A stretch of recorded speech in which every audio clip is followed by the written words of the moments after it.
Support WrestleTalk! It's time to go through our predictions for King and Queen of the Ring 2024. I'm Logan DAD. I'm joined by Dan Layton. Welcome to the WrestleTalk Podcast. Please do press the subscribe button. I've got to do this little AI thing, makes the little...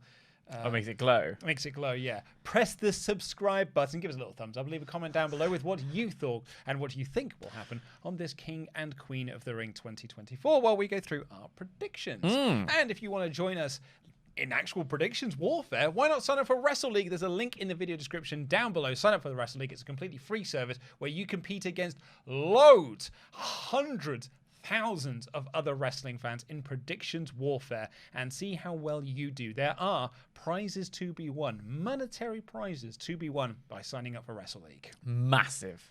It is massive. And by the way, I'm having a great season so far. Good. I have actually predicted, I think I've got one wrong. I think a large portion of that, honestly, is to do with the... Well, no, WrestleMania was a stacked card with some question marks. A lot of the shows have been relatively predictable this year. So... I am currently... I think I've had one wrong prediction Yeah. in my entire... In this current Wrestle League season. So I'm feeling pretty good about myself right now. Thank you for downplaying my achievement by just saying, well, any old so-and-so could have done Just it. being honest. No one else has, though, have they? Well, there you go. This is true. This is true. Can't be that easy, can it? But anyway, let's go through our thoughts on this. I believe you have had some gripe with the name King and Queen of the Ring. Only a minor gripe. No, I just feel like King and Queen of the Ring is a bit of a mouthful, and it's one of those where it's just long. It's just a long name, King and Queen of the Ring, and I don't know. I don't love it as a name. I think there could be some concise name. I think, you know, if only there was a sort of crown-themed name for a Saudi Arabia show that they had. Like, and you still have King of the Ring as a tournament and Queen of the Ring as a tournament, but they both take place on the Crown Jewel show, is what I would have done. But then again, as someone sort of pointed out, you know, Crown Jewel is a very specific show in its own right, and the idea that they want to take the King and Queen of the Ring and potentially do it somewhere else at some point in the future, I kind of understand that as well. I don't like names that are a mouthful. You know, I like a punchy sort of, which is why that Pete's suggestion is Monarchy Anarchy, and I really hate that because it's kind of almost great. a rhyme, but also it's uncomfortable to say. Yeah. I don't love it. Monarchy Anarchy, I think that is top tier nameage. Absolute nonsense. Well, we have 5 matches to go through on this card. However, 2 of them are going to be... A TBD. They are TBD because, of course, we're recording this before SmackDown has aired. I'm sure there will be those who will say, like, well, why didn't you wait until SmackDown has aired? Well, then it's King and Queen of the Ring. Yeah, because for us, it would be get to step in. I am waking up on Saturday morning to see who is in the finals of the King and Queen of the Ring tournament. And then I'm going to be coming to the office to watch King and Queen of the Ring a few hours later. Because they're doing SmackDown in Saudi Arabia. Is it like one of those live dealios? Or is it going to be... So for us, we could watch it at a reasonable hour. Yeah, my wife doesn't watch wrestling, so... Oh, I see. I thought it was reasonable hour in time for The Office, is what I was thinking. Because in France, France is 1 hour ahead, and that was at 6. So Saudi Arabia was like 3 hours ahead. If it's on in actually, if it's on in the afternoon. Yeah, in the afternoon. Oh, if it's that's my question. Because I don't know if because obviously when it was in France and also London, they broadcast it local time. I don't know if they're going to do that with Saudi Arabia. If they do, it might be on at a reasonable hour for us. I think it is being broadcast live, you know. But I don't know for certain. I cannot say. Yeah. But either way, we are doing our predictions now. So we are going to have to do some TBDs and have a little bit of a guess at what is going on. Though I do think we can have a good guess at who is making it through to the SmackDown side of the finals brackets. Certainly in the men's match, I think there were 2... when you look at the semi-final matches for both shows, the Raw and SmackDown playoff finals, there was something about... I felt like there were 2 very clear matches, and it was whoever won the Raw match would dictate what match we were going to get, if that made sense. I completely agree with you, yeah. But we kind of talked about this in last week's show, but if Gunther wins, it's likely going to be Randy Orton. Yes. Jay wins, it's probably going to be Tama Tonga. Yeah. And I think actually the same thing's on the SmackDown side of things. Like now that Lyra's won, I'm fairly confident that Bianca is winning the SmackDown side of things. The interesting thing with that is, I think they've pulled a fast one, or rather, not pulled a fast one. They've made a change of plan. Because I think Tiffany Stratton was very much in place for this final. I think it was going to be Tiffany Lyra. No.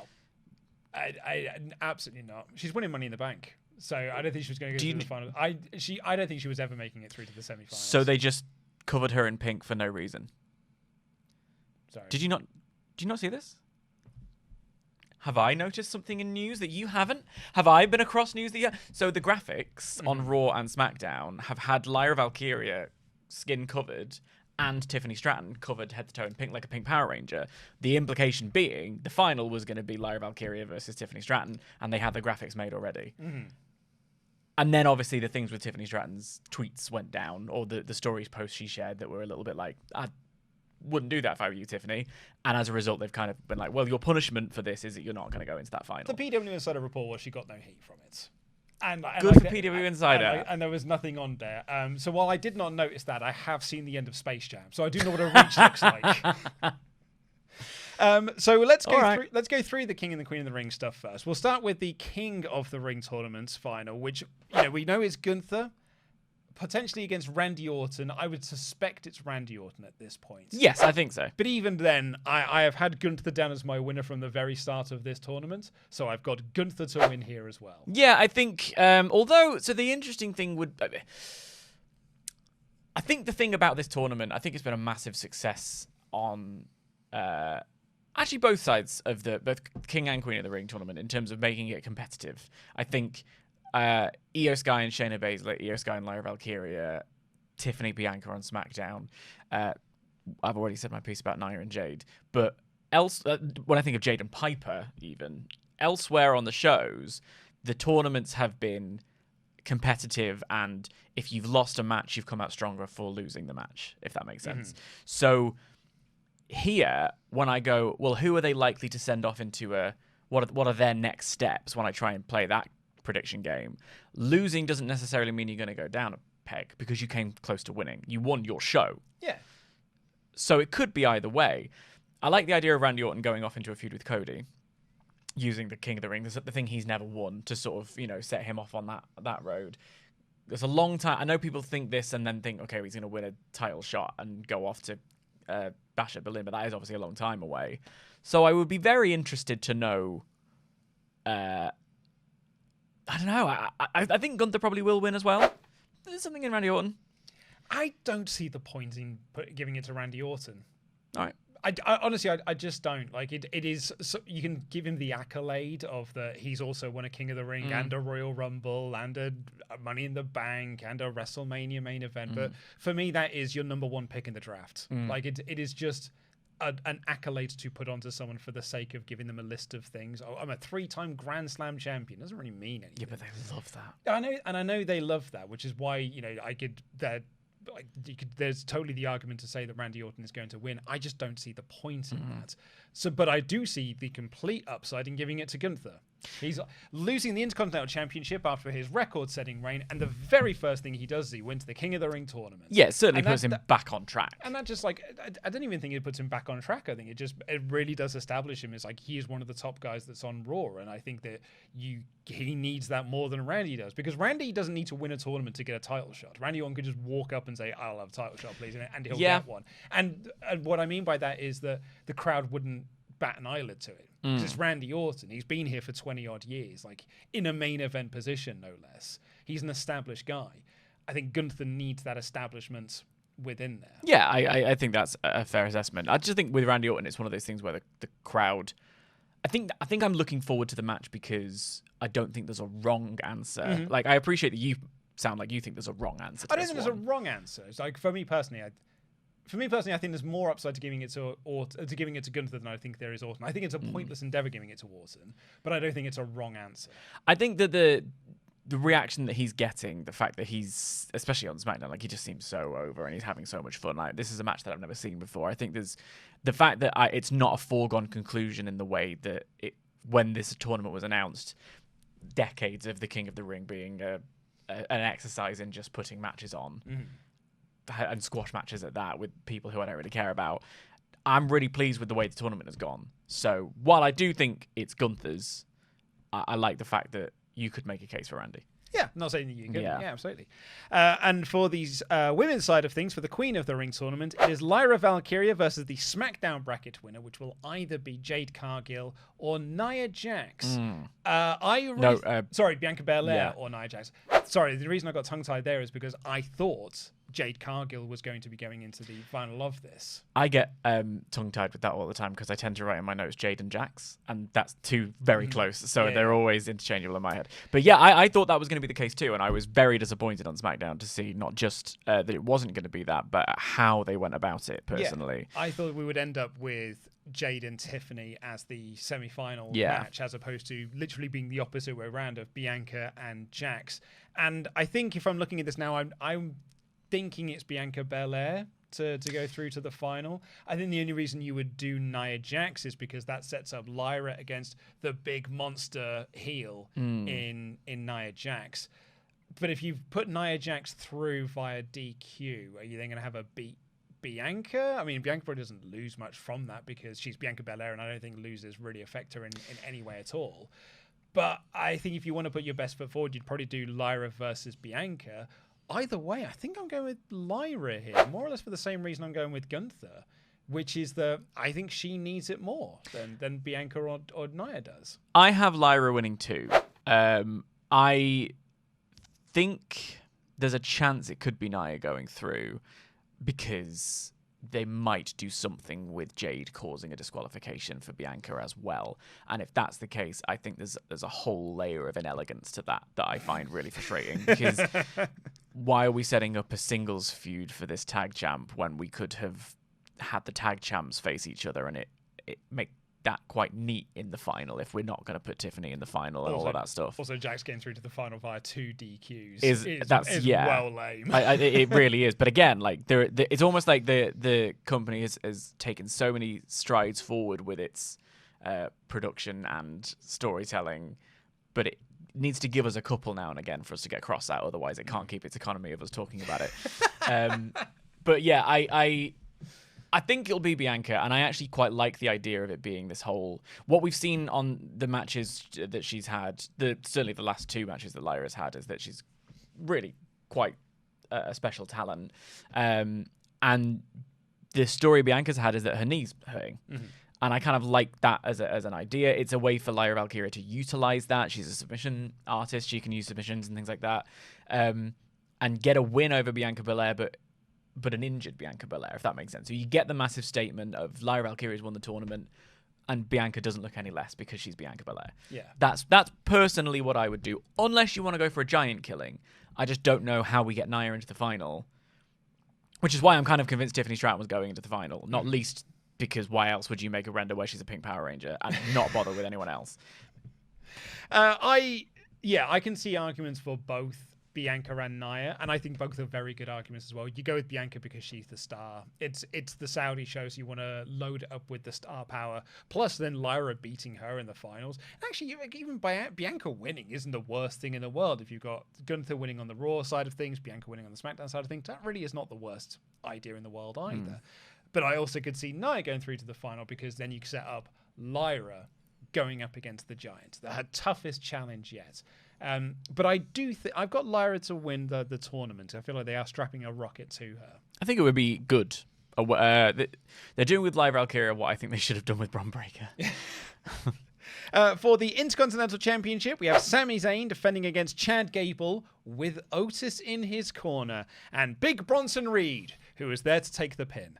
I think we've got Sami Zayn retaining here. You've said he takes the pin a million times. I can't get past in my head Chad Gable tapping out Bronson Reed only for Sami Zayn to... As in, he's got him in the ankle lock only for a haluva kick to come out of nowhere, and Chad takes the pin, and it's actually like the heel gets the pin on him, and it exposes him even more kind of thing. I don't know. I think there's a few different options you could go down with this one. I think Sami's retaining either way. But, yeah.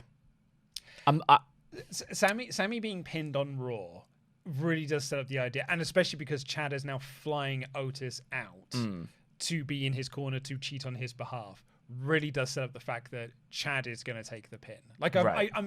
I'll make my jokes of Bronson Reed's here to take the pin. And the only reason I'm making that joke is because is he really in this feud, or is he just in the match? Yeah. This is a feud between Sami and Chad, and even then, really, it's sort of a feud within the Alpha Academy that Sami is sort of like being pulled into, via gravitational pull of having the belt. Yeah. But Bronson Reed was like, why else are you here other than to take the pin? But I think Chad's actions on Raw really do set him up to be the guy that takes the fall, particularly if Otis messes up, or better yet, Otis costs Chad the match. Says no on purpose and costs him the match. Yeah. I think it's gonna the addition of Otis in storyline purpose is an interesting one. But yeah, I mean, Sammy's retaining.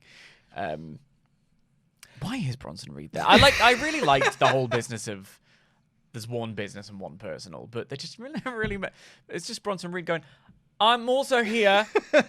Oi, mate. I'm here too. We also have for the Women's World Championship, Becky Lynch defending against Liv Morgan. And now on the 3-count episode, I didn't get to review this episode of Raw when this match was made, but I did get to talk about this on last week's podcast. I feel this match is too soon. I would have delayed this match. And actually, it's the one match I'm looking at this where I'm like, I don't really know which way this is going to go. My heart, I don't know if it's my heart. Okay, so one half of me thinks Becky's literally just won this belt. There's kind of no point in her dropping it to Liv Morgan at this point. They've not done enough with this Liv Morgan character to kind of get to the point where she can be their head of this division. And if you were just going to put the belt on Liv, then why not just put the belt on her in the Battle Royal? But the converse part of that is like, well, Becky loses nothing by holding the belt for a month. Plus, she hasn't signed a new deal. So perhaps the safer thing is to put it on Liv Morgan. So that's kind of where the two sides of my coin are at the moment. And I don't quite know where my coin is currently landing. Where are you, Sam? I think Liv's going to get the win. I've been more impressed with what Liv Morgan's doing in the background than what she's doing in the mic and on camera. I'm still I spoke about it yesterday. I'm still kind of underwhelmed by some of the performance elements of what she's doing. But I think it's hard to argue that she's committed. I think it's hard to argue that she's not someone who's a central part of the storyline with one of the biggest, well, actually in this case, two of the biggest stars. Becky is the second one. Rhea was the one I was thinking of initially. And there's a good opportunity to have her go on a run with the belt and become, it's nice to have in this scenario Dominic Mysterio be the Jezebel, the Trish Stratus who turned on Chris Jericho for Christian of it all. That kind of thing would be quite fun to watch, I suppose, in a way. You're saying that he should go around calling himself a little I would love... Well, I mean, he's one arm at the minute, but... I'm into it. I'm a massive Becky fan. I think, honestly, I wouldn't blame her if she wanted to take a little bit of time off, be a mum and be an author and an actress and all the rest of it and not have the riggers every single day. I don't imagine for a million years we're about to see a Rebecca Knox's All Elite graphic at any stage. I don't think she's going to pop up in the Impact Zone. But I wouldn't blame her if she wanted to just pop the brakes on for a little while, take some time off, and that's why she's not signed the new deal. I don't know that it's a massive conspiracy theory or anything like that. But there is always value in putting someone like having someone like Becky Lynch be the champ. I just think they've given Liv Morgan the opportunity to win the belt rather than snatch it in a battle royal, and I think that's the choice they made here. I think if you were going to make that choice, you should have done more on TV, right? To kind of like establish this Liv Morgan and why she didn't win the belt, and now she is getting this opportunity instead. Because I think you're right. Just winning it in the Battle Royal doesn't really put anyone over. Like we said at the time, putting on Becky Lynch was the safe pair of hands to put this on until Liv Morgan is ready and Rhea Ripley's ready to return. So I just feel like this match is a bit too soon. I think I am going to go with Liv though, and I'm falling down. It's less of the Becky has not re-signed reports. It is more Becky loses nothing by losing this belt, but Liv does gain something by winning this belt. Yeah, I agree with that. Because it does bring us to our main event, which is Cody Rhodes versus Logan Paul for the WWE Championship. Cody Rhodes. Yeah. I was far more intrigued by this match when it was title versus title, and now I am just. I think I'm a little bit underwhelmed by the show. I'm trying to feel what emotions I'm feeling while we're reviewing this and what I'm excited about. Honestly, I'm excited to watch Gunther versus Randy Orton, which we may not get. I'm excited to watch Lyra versus Bianca, which we may not get. And then the rest of them either feel like foregone conclusions or I'm not as connected into the story as I would like to be. I think Cody's winning this. I think it would be stupid to put the belt on Logan Paul. I think I can understand why you would. I can understand an argument for at some point Logan Paul will champion being a really interesting media talking point. Mm-hmm. I don't think that's who Cody Rhodes loses it to. No, not at this point. Unless you want to have him lose it to him and win it back in Cleveland. But I think there are other more interesting things you can do with Logan in Cleveland and SummerSlam. And it's not Cody's time to lose. It's not Logan's time to win. But I do think this is a perfect Saudi Arabia main event. And I think it's going to be really fun. And it's going to be great. Like, I think this is going to be an awesome match. Yeah. And I think because Cody is awesome. Mm-hmm. Logan Paul is annoyingly awesome in this. Like, I think this match is going to, as the kids would say, slap. Yeah. But, and on top of that, I think it is a perfect Saudi Arabia main event. It is Golden Boy Cody Rhodes versus mainstream star Logan Paul. This almost harkens back to Undertaker versus Goldberg, only this will be competent and won't have two old men concussing each other. Yeah. So I think this will be really, really great. But I do think that it's a very foregone conclusion that Cody Rhodes is retaining here. And I don't think that's the worst thing in the world either. It's a B show. Well, this is it. There's a conversation to be had about a level of predictability, and you want your audience to feel... This was one of my fears with WrestleMania, was that we were going to... It felt like, this is Cody's time, but I was like, yeah, but I've been burned before, and I wonder whether or not... they'll make the choice to keep going, and the Hogan reign or whatever, all of that stuff was all there. And I was like, there's a certain level of catharsis that comes with being right as an audience member. You're like, I knew that was going to happen. I'm glad it did. The other side of that is what you get over the weekend, which is inevitably Man City wins lol. And it is very boring for the same team to win the Premier League over and over again. We'll just get better at football then. I'm not even talking about me. I'm talking about your team, mate. I'm not even talking about them. We don't need to talk about them ever. But like there's something about it where it's like, now and again you want a bit of a surprise, and I think that's why I like the fact that the Gunther Orton, assuming it's Orton match, could go either way, because it gives me that level of I'm not sure about this. Same in a way with Becky and Liv. Yeah. I don't know. I feel like... If I may, I don't know if this helps. This is how I look at Royal Rumble. If you're about to say Tika Dansek again, I will... This is how I look at Royal Rumbles. Right. Royal Rumbles, as a pay-per-view concept, are sold on the Royal Rumble. Yeah. So your world title match doesn't need to be a big world title match. You can do, as the classic example we always give, Brock Lesnar versus Bob Holly. Because it doesn't matter who's going for the WWE Championship. The selling point is the Royal Rumble and who is going to win the Royal Rumble. And that is kind of how I'm looking at this show as well. It doesn't matter that it's so predictable that Cody Rhodes is going to beat Logan Paul, because I've got two King of the Ring matches where I'm like, I could see all four of these people that are in the final getting the win and what it does for each of those people. That's fair. I think there's something between predictability and chaos booking. I don't know, like where I'm like, I don't know. I don't know. Maybe I'm just being whingy. Maybe, I don't know. I'm excited for the King of the Ring matches. Yeah. Because I thought they did such a good job of it on Monday's Raw. I'm really stoked for the IC triple threat match. But what I'm looking forward to is the next chapter between Chad and Otis. It's less about who's winning the belt and what Sami and Bronson are doing. It's what are these two lads over here doing? It's what Sami and Otis are doing.